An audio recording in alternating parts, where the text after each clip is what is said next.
Redacción Médica organiza y difunde una serie de debates sobre diferentes asuntos de interés y actualidad en el ámbito del sector sanitario. En esta ocasión, para organizar este encuentro, contamos con la colaboración de la compañía Beijing.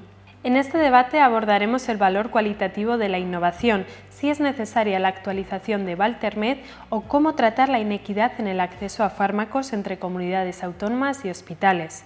Asimismo, hablaremos de los ensayos clínicos como medio para incorporar la innovación y cómo se puede ahorrar en el coste farmacológico.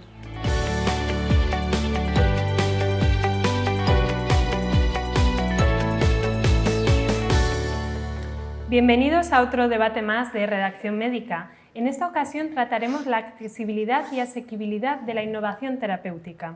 Contamos con unos invitados de excepción con los que vamos a tratar temas como el valor que aporta el fármaco innovador y cómo conseguir que sea asequible para el sistema sanitario y el paciente en último término. Vamos a empezar con la primera pregunta. ¿Qué valor cualitativo se le da a la innovación? ¿Es adecuada la velocidad a la que se incorpora la innovación al sistema sanitario español? Dulce, si le parece, ¿puede empezar usted? Sí, bueno, en primer lugar agradeceros la oportunidad de estar compartiendo con vosotros estos interesantes temas desde SEDISA, de la Sociedad Española de Directivos de la Salud. Con respecto a la pregunta que me dices, ¿valor cualitativo? Pues claro, hay que darle un valor cualitativo porque, por desgracia, llegar al valor cuantitativo todavía estamos lejos de poder hacerlo. ¿Por qué? Hay varias causas, pero fundamentalmente porque no hay una definición clara de lo que es innovación. Y al no haber una definición clara, no hay ni siquiera una clasificación homogénea de lo que son los fármacos innovadores. Por tanto, tenemos que, dentro de lo que es el valor, y entendiendo el valor como beneficios-costes, pues tenemos que ir a lo cuantitativo porque es muy difícil todavía llegar a medir cuantitativamente ese valor de la innovación. La segunda parte que me contabas, que era con respecto a si es adecuada la velocidad, pues yo creo que es una velocidad vertiginosa y eso hace que evidentemente el Sistema Nacional de Salud pues lo tenga muy difícil llegar a adaptarse a esa velocidad.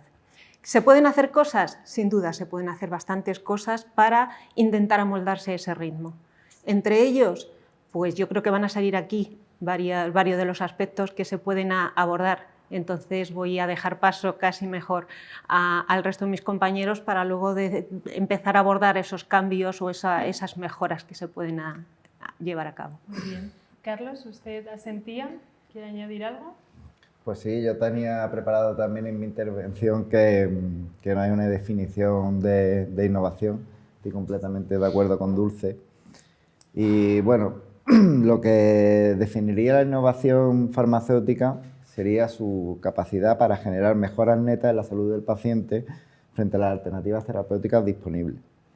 Una innovación significativa pues sería medicamentos que traten enfermedades graves, que carecen de alternativas terapéuticas, medicamentos que permitan que determinados subgrupos de pacientes intolerantes o resistentes a los tratamientos existentes puedan tratarse de manera satisfactoria. Medicamentos que traten enfermedades menos graves, pero para los que no hay tratamientos activos. Y bueno, contestando también a la segunda parte de la pregunta, yo creo que uno de los factores que más enlentecen el proceso de la llegada de la incorporación de los medicamentos a los sistemas sanitarios podría ser la elaboración de los IPT. En este sentido, pues se han hecho avances y mejoras y se ha establecido lo que es RevAMed, que lo que busca, entre otros objetivos, que son muchos y no me voy a extender, es acortar los tiempos de la redacción de estos IPT para que estén disponibles para la incorporación de la innovación. Muy bien. José Manuel, también queremos escuchar su opinión. Bueno, pues buenos días, gracias por la invitación a la Sociedad Española de Farmacia Hospitalaria y estoy de acuerdo con lo comentado previamente. Al final es ineludible conectar lo cualitativo con lo cuantitativo. Probablemente uno de los problemas es cómo hacemos esa conexión porque no hay una única fórmula, es difícil catalogar o definir valor y su vinculación con lo cuantitativo. pero necesitamos bueno, pues, desarrollar esas fórmulas, adaptarlas sobre todo pues, a un momento vital de una persona, de la gestión de la salud también de una población y luego, como no, pues nuestra disponibilidad a pagar, que bueno, pues, basta decir, ¿no? Pues que los problemas económicos van a ser siempre una cuestión, ¿no? Que tenemos que solventar y, cómo no, gestionar, ¿no?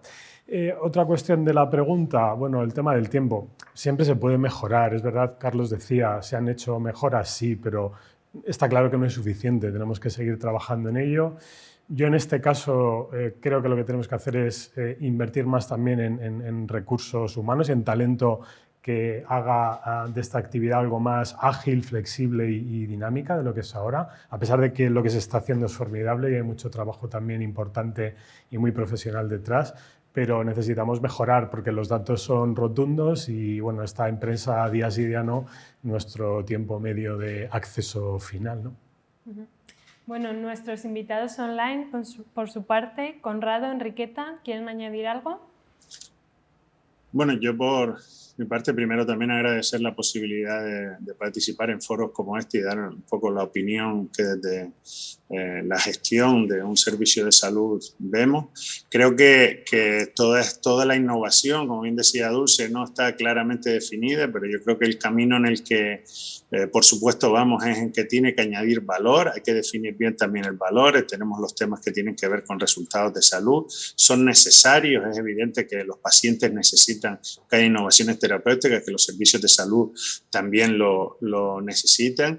Y en cuanto a la velocidad, yo creo que más o menos lo que han dicho los compañeros, todo es mejorable, la velocidad es adecuada, pero tenemos que ser más ambiciosos, tenemos que buscar la manera de acortar plazos, la manera de definir mejor incluso los propios ensayos y por supuesto la administración en la parte que le toca y donde ahí también juega un papel importante, no solo el ministerio, sino también las comunidades autónomas, ser más ágiles y tener la mente más abierta para todo lo que tiene que ver con la evaluación de determinadas innovaciones y su introducción en el Sistema Nacional de Salud, ya sea financiable o no financiable. Y aquí hay mucha tarea pendiente que después yo creo que también saldrá en el debate, ¿no? Sí, yo quería agradecer también, ¿no?, la invitación a los oncólogos, ¿no?, en esta mesa. Yo creo que, como se ha comentado, estoy muy de acuerdo, tenemos que definir bien lo que es innovación, tenemos que además ser capaces de medir el valor que aporta, ¿no?, y esto es muy relevante. Y a partir de aquello, de esta situación, tenemos que trabajar para que el acceso a la innovación sea lo más rápido posible entre todos, ¿no?, aquella innovación que aporta valor, desde luego. Y luego quizás también, y para aportar algo diferente, tenemos que también trabajar para integrar aquello que a lo mejor no es tanto innovación, ¿no?, pero que nos puede ayudar a que realmente el coste también pueda bajar, ¿no?, de los diferentes medicamentos, ¿no? O sea que sí, pienso que muy contenta de estar aquí y poder trabajar juntos en este sentido. Enriqueta, voy a aprovechar, ya que ha nombrado el coste, para enlazar con la siguiente pregunta, que sería: los parámetros para calcular este aporte de valor más allá de lo económico. ¿Qué significa asequibilidad más allá del valor económico y cómo medirla? Si le parece, empezamos con usted. Sí, bueno, nosotros, a ver, cómo medir el valor de un fármaco no es complicado, ¿no? Pero hay algunas herramientas, ¿no? Nosotros siempre proponemos, y la Sociedad Europea de Oncología Médica y también la Sociedad Americana de Oncología Médica, bueno, pues tienen unas herramientas, ¿no?, que cuantifican el valor de los medicamentos basados en los estudios clínicos, ¿no? Una de las propuestas que nosotros siempre hacemos es que cuando se valore un fármaco, pues se evalúe también con esta escala. Hablamos de la de ESMO porque es la que conocemos más los oncólogos, pero desde luego totalmente abiertos a lo que sea, pero es una escala que evalúa de alguna manera la magnitud del beneficio clínico que el fármaco aporta, ¿no? Y se hablaba antes de los IPTs, ¿no? Y los IPTs muchas veces la incluyen, ¿no?, este parámetro, ¿no? Pero yo creo que sí, que deberían incluirse en los IPTs el valor que aportan los fármacos para también determinar la rapidez que necesitamos tenerlos disponibles. ¿Seguimos con Conrado? Bueno, yo creo que es básico, y creo que Enriqueta lo ha explicado, es muy básico hacer un seguimiento a esos medicamentos, cuál es el resultado de salud que tiene para la población. Hay que también hablar de nuevas medidas, ¿no?, nuevas medidas de pago, de financiación, pago por resultados, los techos de gasto. Yo creo que se han hecho algunas intentos, ¿no? que también han aportado su cierto valor al Sistema Nacional de Salud. Hay muchos ejemplos, el tema de los hepatitis B o de los CAR-T, que en el caso conozco bien porque en Canarias teníamos un centro acreditado, pero también yo creo que cada vez más, casi obligatorio, incluir todo lo que tiene que ver con la experiencia del paciente, con la evaluación de los PROM como medida de percepción de la efectividad, de la seguridad, y de los PREM que miden sobre todo la satisfacción global que tiene esta prestación, y yo creo que eso se debe incorporar a la evaluación y a la práctica clínica generalizada en estos ámbitos de la innovación terapéutica, ¿no? Muy bien, volvemos a la mesa. José Manuel, le veo tomar notas. Sí, bueno, en este aspecto, claro, es que la palabra asequibilidad tiene ciertas connotaciones que me hacen ir más a lo económico, pero yo creo que aquí lo que tenemos que diferenciar son dos aspectos que han salido ya parcialmente y que probablemente tienen que ver con esta palabra, ¿no? Es, primero, qué tecnologías debemos incorporar y en qué condiciones, ¿no? Ahí ha habido varias fórmulas, ¿no? Pues desde los famosos umbrales de costes por quali, etcétera, ensayados en diversos servicios, ¿no? De salud, con ventajas e inconvenientes, no son la panacea. Y es una manera, ¿no? Que quizá debiéramos al menos experimentar, pero luego creo que lo decía Conrado, es decir, esto nos dice si incorporamos o no, pero luego hay que financiarlo y aquí es donde tenemos que trabajar más e innovar probablemente más, es decir, desplegar nuevos modelos donde veamos cómo se financia, si hay pues eso, pago por resultado o no, en qué condiciones, en qué tipología de paciente y muy importante, cómo hacemos seguimiento, porque de nuevo para mí es una de las cuestiones clave, es decir, las tecnologías sanitarias puede ser hoy en día lo más innovador del mundo, pero en 3 meses te has quedado obsoleto y el problema que tenemos es en reevaluar, dejar de hacer aquello que incorporamos en unas condiciones que han cambiado, ¿no? Entonces yo creo que hay que ser un poquito más predictivo que reactivo y diferenciaría esos dos aspectos. Muy bien, ¿qué opinan por aquí, Dulce? Pues totalmente de acuerdo. Vamos a ver, si estamos hablando de añadir valor en la innovación y en los fármacos innovadores, evidentemente hay que hablar de resultados en salud. Y hablar de resultados en salud es tener incluido sin duda la experiencia del paciente, como decía Conrado, pero también el coste de oportunidad al que hacía referencia también José Manuel, ¿no? En el sentido de decir, pues hay mucha inversión, los ensayos clínicos son muy costosos y hay que regular. Hay que regular en qué se invierte también en innovación y en investigación, porque de esa gran inversión muy pocas moléculas llegan al final. Por lo tanto, hay que hacer un seguimiento de esos ensayos, de esos estudios. Pero hay que tener también en cuenta que dentro de esos resultados en salud, aparte de los PREMS y los PRONS, como decía Conrado, hay que tener en cuenta que más allá de ese valor económico que decía, que comentabas en la pregunta, hay que medir la innovación como una inversión social. Porque realmente, si estamos midiendo resultados en salud, estamos midiendo no solamente efectividad, no solamente ensayos clínicos, no solamente experiencia del paciente, sino también aumento de esperanza de vida, aumento de la calidad de vida, y todo eso hay que medirlo también. Por lo tanto, es una inversión social, porque al fin y al cabo también es un aumento en productividad social y otros costes que no se tienen en cuenta, como son pues eso, en menor necesidad de cuidados. Hay estudios que dicen que un aumento en la esperanza de vida repercute sin duda en un aumento del PIB, por lo tanto eso también hay que tenerlo en cuenta. Por lo tanto, regulación, coste-oportunidad y tener en cuenta todos esos aspectos, no solamente clínicos en los aspectos económicos, sino también los sociales. Carlos, ¿le gustaría aportar algo más? Bueno, yo solamente aportar que en la estrategia farmacéutica para Europa, que se aprobó el 25 de noviembre, ya se habla de varias medidas, tanto legislativas como no legislativas, para el tema de la asequibilidad de la innovación a los tratamientos. Se basa en 4 pilares y yo solamente voy a destacar 2 de ellos. Garantizar que los pacientes puedan acceder a medicamentos asequibles y abordar necesidades médicas no cubiertas, sobre todo en el ámbito de la resistencia antimicrobiana y en el ámbito de las enfermedades raras, y fomentar la competitividad, la innovación y la sostenibilidad de la industria farmacéutica en la Unión Europea, para el desarrollo de medicamentos de alta calidad, seguros y más ecológicos. Bueno, yo creo que esto, junto con la digitalización que ha venido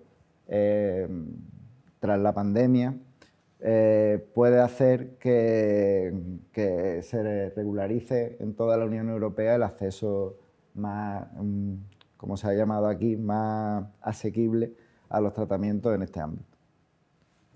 Por cambiar un poco, ¿cómo sería la actualización de los especialistas presentes en los comités de decisión y transparencia de los mismos? Porque esto también tiene gran importancia. ¿Dulce?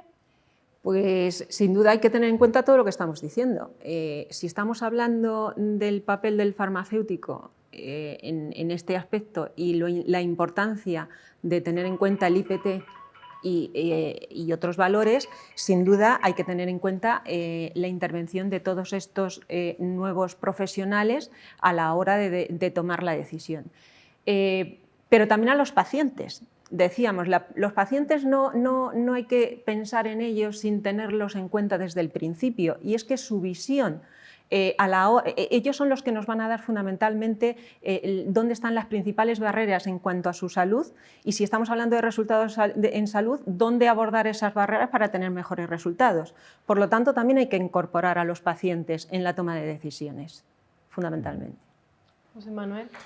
Yo estoy de acuerdo. Es una labor, de nuevo, difícil de hacer operativa. No es sencillo, pero ya se han dado desde hace años los primeros pasos. A nivel regulatorio, las agencias del medicamento, la europea, ¿no?, en concreto, hace tiempo, ¿no?, que tiene a pacientes o representantes de pacientes en órganos de decisión. Quizá lo que nos ha faltado es hacer la escalada, ¿no?, la atomización en otros niveles de decisión, nacional, regional, incluso en una comisión de farmacia terapéutica en un ámbito local, ¿no?, como es un hospital.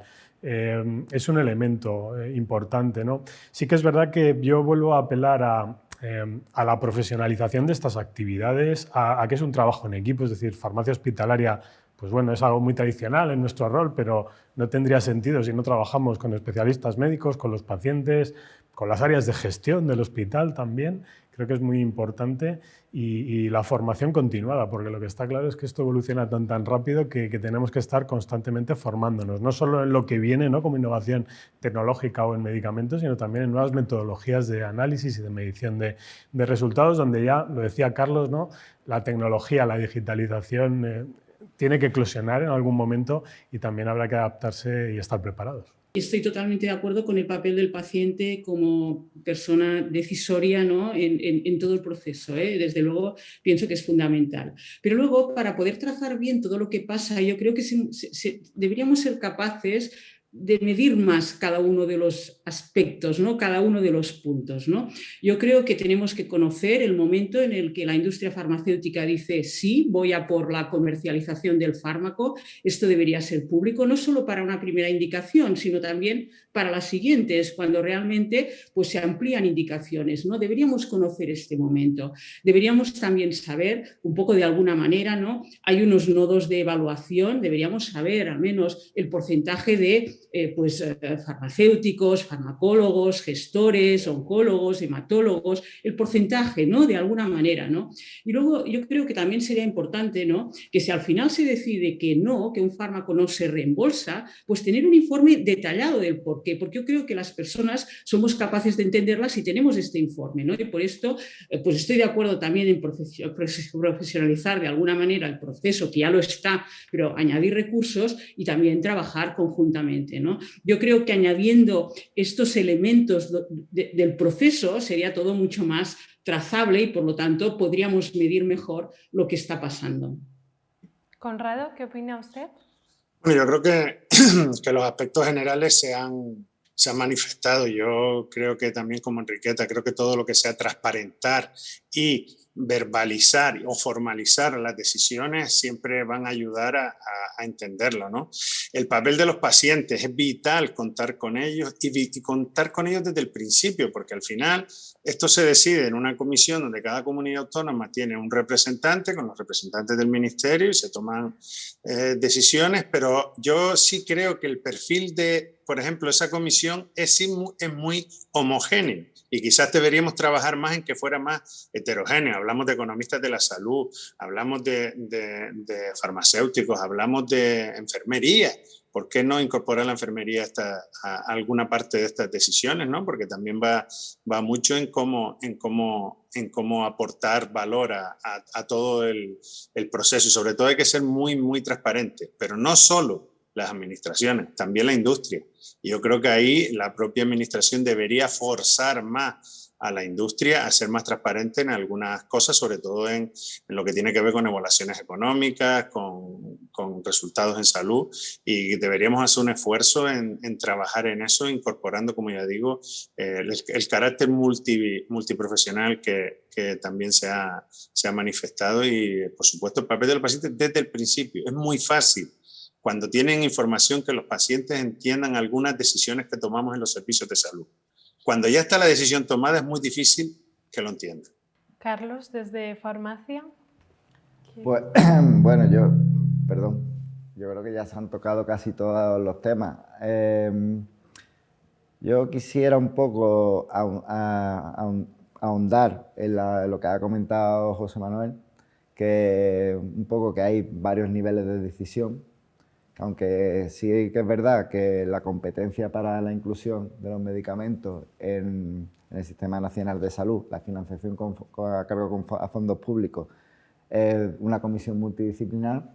Luego hay varios niveles de decisión, como es en algunas comunidades autónomas, que hay comisiones de farmacia regionales, y también a nivel de hospital. Entonces, bueno, yo creo que esto asegura que cuando el medicamento llega, ya hay una serie de profesionales que han visto el medicamento y ha pasado por, dijéramos, por varios evaluadores. Yo creo que es fundamental la incorporación de nuevos talentos a las decisiones. Estoy completamente de acuerdo que deben de estar los pacientes, enfermería e incluso otro tipo de profesionales que también deberían estar. En cuanto a los nodos de evaluación, comentar que eso ya se ha transparentado, son públicos los miembros que forman parte de los nodos de evaluación, y bueno, quizás sí que es verdad que yo también veo algo fundamental, me voy a repetir un poco, es la profesionalización de esa gente que evalúa, que no está ni reconocida, ni pagado, ni agradecido, ¿no? Como se suele decir. Yo creo que eso sí que es verdad que hay que apostar por la evaluación profesionalizada. Es el momento de cambiar de bloque de preguntas. En este caso vamos a tratar de la equidad en el acceso a fármacos innovadores entre las comunidades autónomas y entre hospitales de una misma comunidad. Carlos, vamos a empezar con usted. ¿Es necesario actualizar ValterMed? Bueno, pues ValterMed es el sistema de información para determinar el valor terapéutico en la práctica clínica real de los medicamentos de alto impacto sanitario y económico en el Sistema Nacional de Salud. Yo creo que es incontestable el valor que aporta ValterMed ahora mismo al Sistema Nacional de Salud, y yo creo que hay que apoyarlo. Pero claro, en la situación actual sí veo necesario actualizarlo. De hecho, ya se están dando pasos.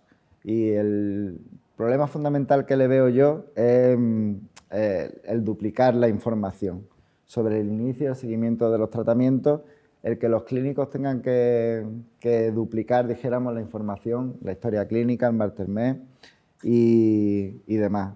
Eso pues necesita mejorarse, y yo creo que hay herramientas para mejorarlo, y sin duda la integración de los sistemas pues debería de ser ya debería de ser posible ya, y que se incorporen los datos necesarios directamente en la historia clínica del paciente. Pero bueno, no tenemos que olvidar que esta herramienta sí ha servido para agilizar el proceso de incorporación de medicamentos innovadores con incertidumbre clínica o económica.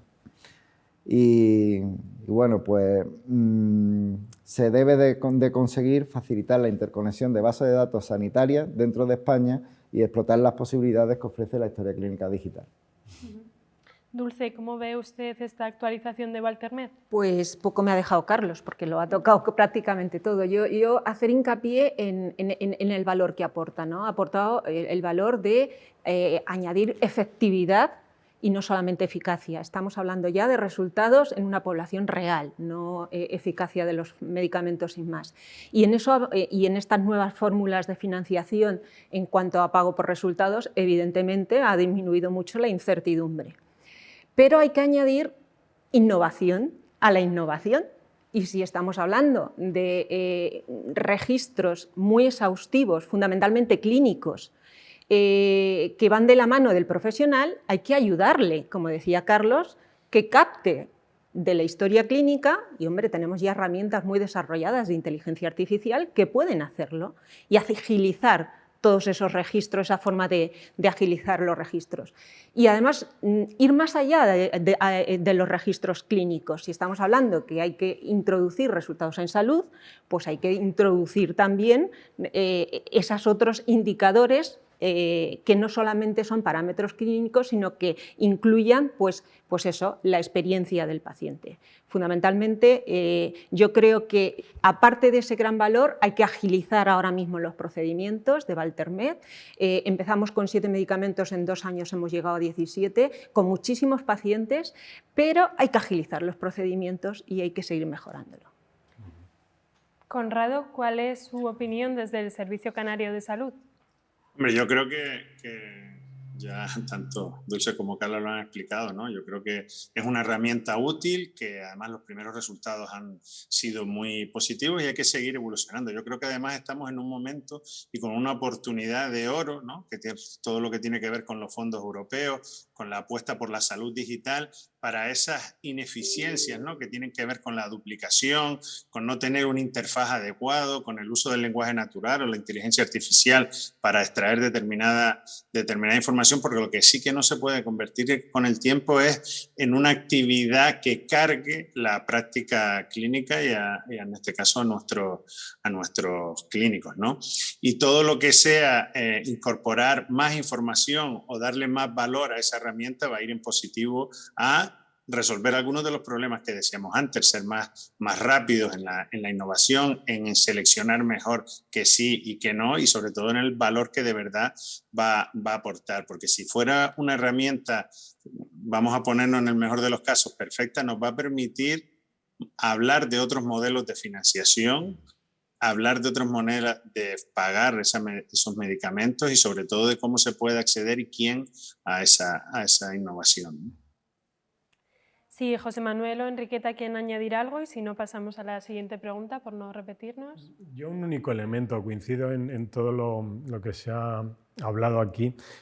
Una cuestión es también que el profesional, ya que hace un esfuerzo, a pesar de todas estas mejoras técnicas, ¿no? que seguro llegarán en algún momento, es conocer la información también rápido, ¿no? Porque claro, tú metes tus datos, sabes tus pacientes, pero luego muchas veces no sabes qué pasa en el hospital de al lado, ni en la región vecina a la tuya. Es verdad que se ha hecho hace no mucho una presentación de datos globales, ¿no? de uno de los medicamentos importantes, ¿no? en Valtermed, pero esto tiene que ser más ágil, tiene que ser más inmediato y también es una manera de incentivo, ¿no? Porque Valtermed conceptualmente es fenómeno, ¿no? Pero es una manera nueva de pensar y todo cambio cultural y de procedimiento cuesta mucho. Y yo creo que este es un elemento clave para que enganchemos a más profesionales a esta filosofía nueva de trabajo. Sí, yo totalmente de acuerdo. Si le parece, empiezo con usted la siguiente pregunta. ¿Hacia dónde debe ir la relación entre los hospitales de un mismo sistema sanitario autonómico y entre los distintos sistemas sanitarios estatales? Bueno, es una pregunta compleja. Yo creo que, a ver, estamos hablando hoy de acceso a la innovación, ¿no? Y lo que tenemos que garantizar en estos momentos es que el acceso a la innovación que aporta realmente valor sea de forma parecida en todos los hospitales, ¿no? Y para todos los pacientes, ¿no? Por lo tanto, yo sí que pienso que hay un papel importante que es definir, ¿no?, aquellos fármacos, ¿no?, que aportan realmente un valor que creemos que es absolutamente imprescindible y que esto sea, bueno, que todos los pacientes tengan acceso a ello, ¿eh? Por lo tanto, yo creo que hay que estructurar, ¿no? Preocupa un poco, ¿no?, cuando dices, bueno, es que un paciente puede recibir un fármaco en un hospital, no en otro, en una comunidad autónoma, y por qué. Yo creo que en este sentido, otra vez, las reglas tienen que estar claras, ¿no? Tienen que ser claras para todos, ¿no? Y por lo tanto, otra vez, la importancia de definir la magnitud del valor de cada uno de los fármacos y a partir de un DITEL, pues asegurarnos que esta innovación llega a todos los pacientes independientemente del hospital al que vayan. Voy a aprovechar para unir con la siguiente pregunta, que es ¿cómo abordar la inequidad entre comunidades autónomas y hospitales desde el punto de vista del paciente? Ya que estamos, Dulce.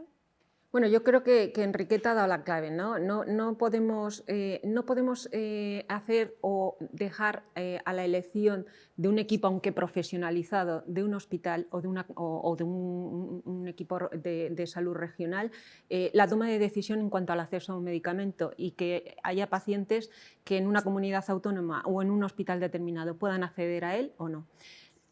¿Cómo mejorar todo eso? Conrado antes lo ha dicho, la transparencia es esencial y el trabajo en red y en equipo. Si para ello hay que acceder a unas estructuras específicas de evaluación y de regulación de la toma de decisiones, pues accedamos, trabajando de forma conjunta entre hospitales con unos criterios comunes, y eso lo hace la transparencia, sin duda. José Manuel. Pues, bueno, yo voy a abrir aquí un melón importante. Creo que un elemento para facilitar todo esto de la mejor comunicación, cooperación y colaboración es despolitizar las decisiones en salud, ¿no? Entender que esto al final es un bien social, se comentaba antes, y tenemos que eliminar como sea, pero vivimos en una senda deriva, etcétera, que genera esta hipersensibilidad o crispación en algunos momentos. Lo hemos vivido hace no mucho, constantemente siempre estamos en riesgo, ¿no?, de incurrir, y creo que será un elemento clave. Ojalá se consiga, porque va a ser en beneficio de toda la salud de los españoles, estoy convencido. ¿Alguno se anima a contestar a José Manuel? Sí, a mí me gustaría, en este sentido, por aportar algo también diferente. Y vamos al punto de partida. A veces esas decisiones que, sobre todo, entiendo más en el ámbito de las comunidades autónomas, entre comunidades autónomas, se pueden basar en dos factores. Y alguien que tiene cierta experiencia en el sistema y tiene que ver, primero, en el papel coordinador que tiene que ejercer, y que creo que la pandemia ha ayudado a que el ministerio lo entienda todavía más. En épocas anteriores se entendía menos, y eso va a dar equidad porque las decisiones se toman en ámbitos más supra, donde está la coordinación. Pero también hay que tener en cuenta otra cuestión, y es que si el sistema de incorporación no es lo suficientemente ágil, y vuelvo al principio, es lo que provoca que determinadas comunidades autónomas puedan tomar decisiones con la incorporación en su comunidad autónoma de innovaciones terapéuticas que el Estado, que otras comunidades autónomas, o que la lentitud en la toma de consideración, pues hace que no puedas esperar por la presión. Y yo hablo en un caso en particular en el que participé y fui, vamos a decir, cómplice y decisor de los profesionales. Yo la presión la tenía de los profesionales, no de los pacientes. Pero la presión de los pacientes la vamos a tener siempre, porque para ellos es una oportunidad. Y si tienen una oportunidad, la van a pelear y no los vas a convencer, salvo que seamos, y vuelvo al principio, lo suficientemente ágiles para tomar las decisiones y no dejarlas meses y meses y meses y meses y meses sin tomar una decisión sobre eso. Eso pasaba más en el pasado que ahora, evidentemente, pero creo que es uno de los fallos del mercado y de los riesgos, en este caso, de la toma de decisiones, y que puede llevar a esa inequidad. Para terminar, Carlos. Bueno, esta es una pregunta tan antigua como la humanidad, ¿no? La de la equidad. Y yo siempre respondo lo mismo, ¿no? Que se habla mucho de inequidad en el acceso a los medicamentos. De eso se habla muchísimo. En esta comunidad se accede de esta forma y de esta comunidad de otra. Se habla también de equidad en la utilización. Es que aquí se utiliza más esto y en el otro se utiliza más lo otro, ¿no? Pero de la verdadera equidad, que yo creo que es la importante, que es de los resultados que se obtienen, de esa nunca se habla. Y yo creo que deberíamos de hablar de la equidad en los resultados en salud, y que es realmente la equidad importante y que a la gente es la equidad que le importa. Bueno, hacemos un punto y aparte en el debate y vamos a tratar los ensayos clínicos como medio para incorporar la innovación y ahorrar en coste farmacológico. José Manuel, ¿se deben acelerar los plazos para poner en marcha un ensayo clínico? Bueno, yo creo que, a ver, así sin matices, la respuesta es sí. Lo único, claro, sí, pero no a lo loco. Es decir, hay que establecer unas reglas claras, ¿no? que faciliten y optimicen tiempos, porque no perdamos de vista que al final estamos compitiendo con otros países también para poder incorporar pacientes, y esto hace que nuestro país sea más o menos competitivo. El plazo, y además lo vivimos también en un hospital, ¿no? Como el mío, el Clínico San Carlos, cómo te puedes quedar atrás por 2 días simplemente de no haber respondido pues desde mi servicio, desde farmacia, o por haber tenido una mala comunicación. Con lo cual creo que sí, no a lo loco, y para eso, de nuevo, disponer de medios, materiales, pero sobre todo humanos, que faciliten y promuevan esto y nos hagan competitivos, sobre todo a nivel internacional. Enriqueta, nos gustaría escuchar su opinión.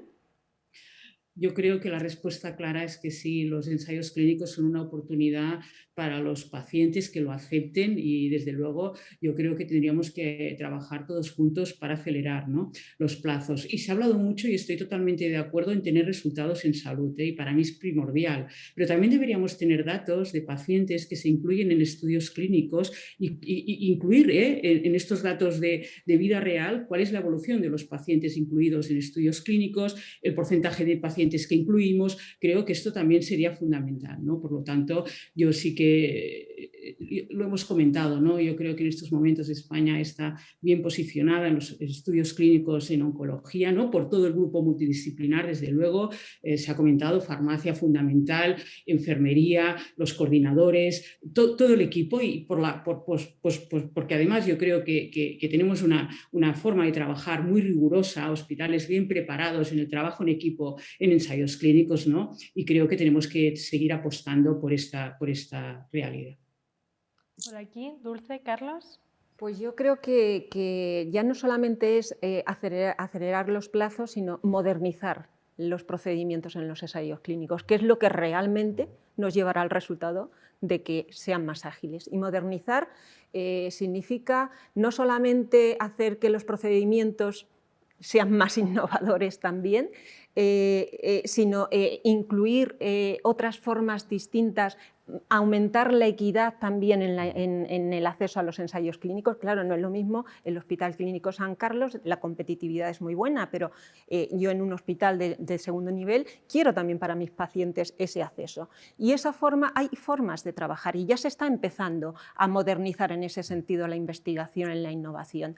La EMA ya está empezando a hacer investigación en red, haciendo ensayos clínicos CESTA, donde no solamente se va a investigar sobre una patología o sobre un grupo de pacientes o un gran hospital, sino hacerlo de forma en red, que eso hará que los resultados sean más rápidos también y esa competitividad sea más sana también. En este sentido, ¿qué cambios exige optimizar la incorporación de innovaciones para ese ahorro en costes? Pues fundamentalmente lo que estábamos diciendo, el tener resultados en salud y las nuevas formas de financiación. Los ensayos clínicos tienen que ir dirigidos también a conocer e incluir dentro de ese ensayo clínico esos indicadores que te aporten estos resultados, para que sea más rápido el llegar a una, ya no solamente financiación, sino esas nuevas fórmulas de financiación con resultados en salud o de costes compartidos, esa facilidad de reembolso, esa mayor celeridad en la forma de reembolso, tiene que ir aportada también por los ensayos clínicos. Carlos, ¿está de acuerdo con Dulce? Sí, yo estoy de acuerdo en general. Actualmente, aproximadamente menos de un 3% de los pacientes son los que se incorporan a los ensayos clínicos. Y si hablamos luego de estudios observacionales, el porcentaje es todavía menor. Entonces, lo realmente complicado es extrapolar los resultados de los ensayos clínicos a la práctica real.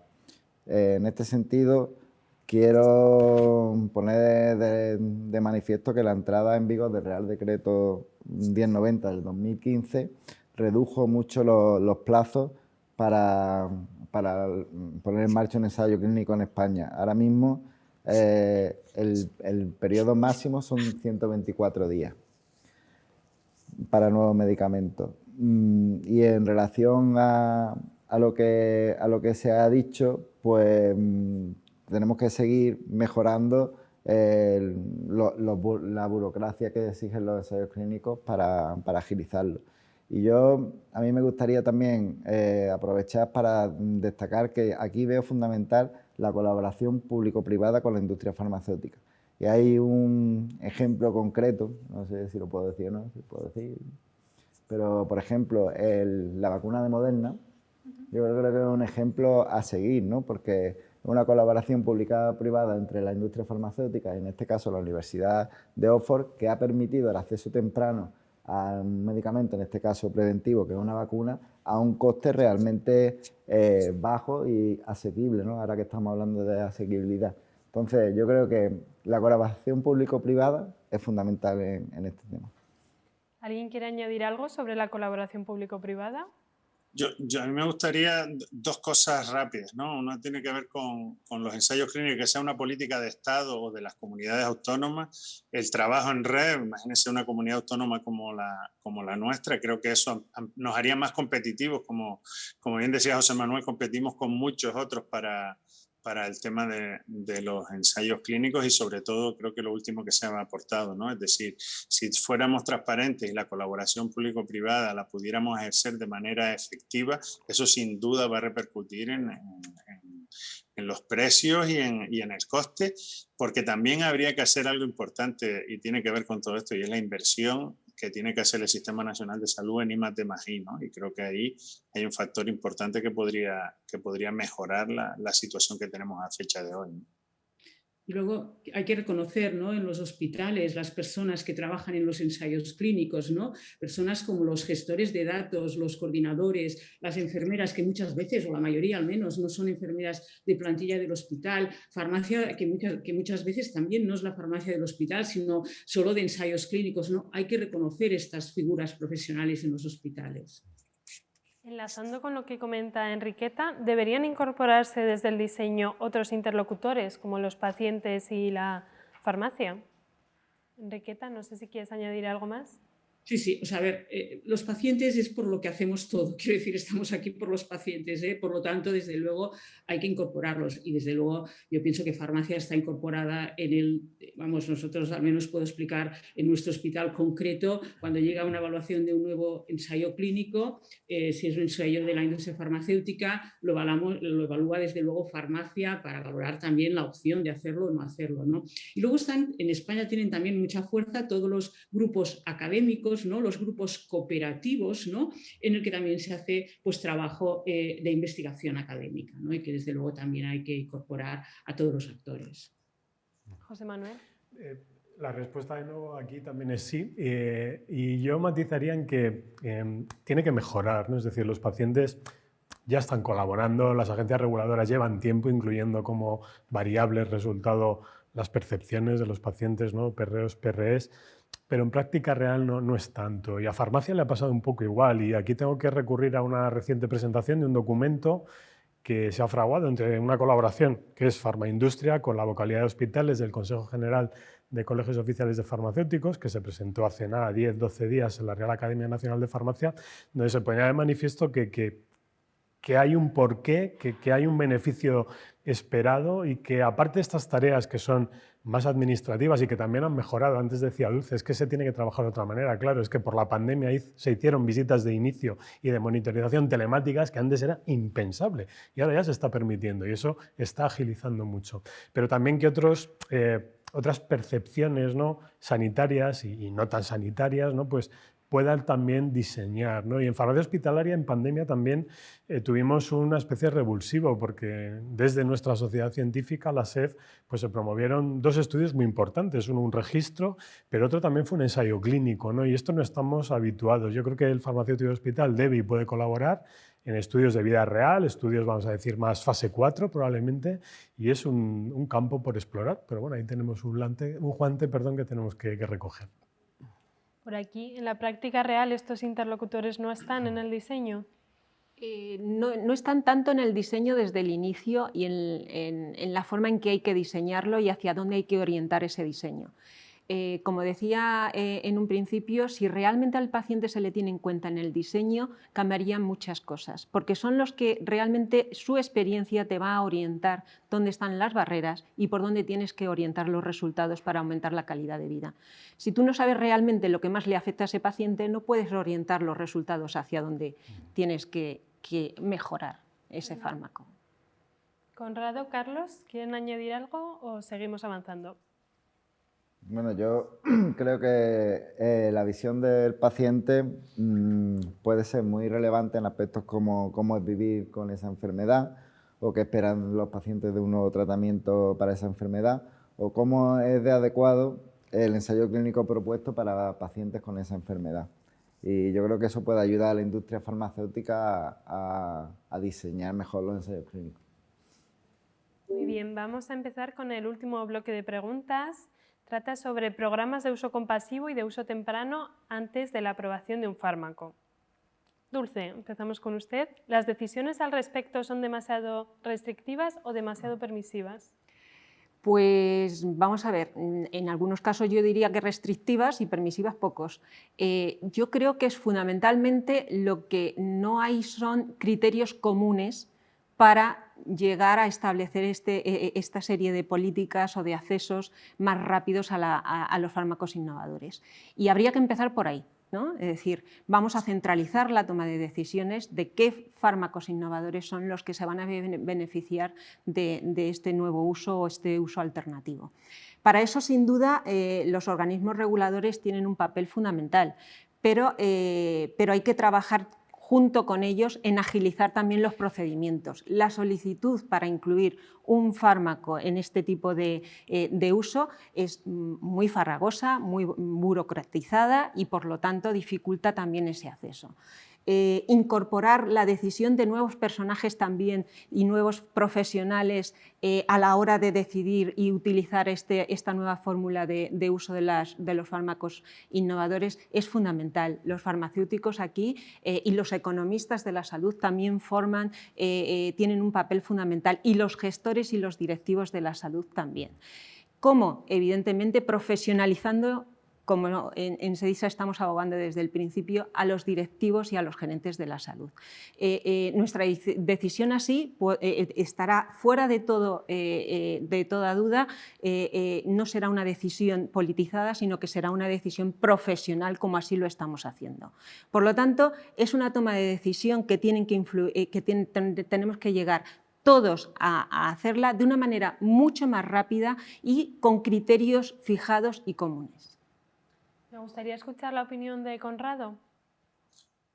Bueno, yo creo que se ha dicho también todo. Creo que la profesionalización es básica para la toma de decisiones y, como decía José Manuel, le quita una variable que a veces distorsiona algunas decisiones. Y sí creo que de alguna manera se debería ser más ágil y regular más claro el acceso, en este caso, a este tipo de programas de uso compasivo, uso temprano. Creo que la pandemia nos ha ayudado mucho y se ha hecho incluso en tiempo récord algunas cosas que lo que estaban generando justo no era verlo como un beneficio, sino como un problema que tuviéramos las vacunas tan rápido, por decirlo de alguna manera, era visto en negativo, ¿no? Esto no, sino normalmente yo creo que todo lo que sea ser más rápido y sobre todo estar adaptados a la realidad, porque el mundo nos pasa muy rápido por delante y yo creo que el sistema debe ser más flexible en esto y en otras muchas cuestiones, ¿no? Enriqueta, ¿cómo garantizar un sistema justo en este sentido? Ya, bueno, yo volvería a lo mismo, ¿no? A ver, no es quizá la palabra transparencia, ¿no? Pero sí encontrar las cosas de forma ágil, realmente, ¿no? O sea, estábamos hablando, ¿no?, de estos programas de uso compasivo y uso temprano. Bueno, primero yo creo que hay que ser seguro ágil y que además hay que tener al menos una decisión para todos los pacientes. Luego entiendo también la complejidad de las autonomías, ¿no? Pero estas decisiones las deberíamos encontrar de una forma ágil en cualquier sitio, ¿no? Y a veces no es así, ¿eh? Muchas veces nos planteamos cuál es la situación de un fármaco concreto y nosotros pues tenemos dudas, ¿no? En saberlo, en encontrar esta información de forma claramente reflejada en alguna web. Yo creo que todo esto, y luego también tener resultados, ¿no? De estos programas de uso compasivo, ¿no? O sea que otra vez yo creo que de alguna manera unas decisiones más tomadas de una forma más multidisciplinar, ¿no? Que encontremos de forma ágil esta información en los sitios donde lo tengamos que buscar, ¿no? Y ser capaces de medir sería lo importante. Por aquí creo que asentían, José Manuel. Sí, bueno, yo aquí comentar únicamente que, a ver, no es solo el término aprobación, sino también desde que se aprueba hasta que luego se decide qué pasa con la financiación y en qué condiciones, que es donde creo que tenemos más problemas generalmente, porque en el otro escenario, pues bueno, más o menos nos manejamos.